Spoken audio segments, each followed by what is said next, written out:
Kumusta mahal na mga mahilig sa Engine Accurate, maligayang pagdating sa aking channel. Ang serye, na nai-broadcast sa maraming bansa sa buong mundo, na pinagbibidahan ni Engine Accurate, na nagpapatuloy sa kanyang karera sa ibang bansa, ay nagsimulang pumunta sa digital platform sa Turkey nitong mga nakaraang linggo. Nag-react ang aktor sa censorship ng platform sa eksenang Reiki sa serye. Nag-react si Accurate sa papuri ng Reiki na ibinahagi sa social media. Gusto kong pasalamatan ang mga nagbigay sa amin ng pagkakataong uminom ng censored Reiki, na hindi namin maiinom sa Turkish television, sa Italian television at ipakilala ito sa mga dayuhan na sa kasamaang palad ay hindi alam ito.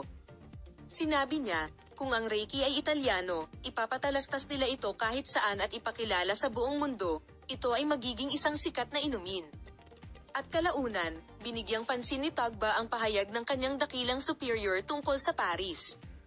Ang aktres na si Tagba Buyak Ustan Paris ay isang lungsod na mukhang komplikado ngunit talagang may ilang mga code kapag nalutas mo ito. Sa tingin ko ay magkatulad tayo sa bagay na iyon. Hindi ko pa nakita ang Paris bilang isang romantikong lungsod, ngunit mahal ko ang halaga na ibinibigay nito sa nakaraan.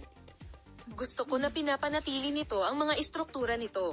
Sabi ni Tagba Buyak Ustan at Engine Accurate na mga reaksyon sa Turkey at sa ibang bansa ay nakakuha ng atensyon ng lahat.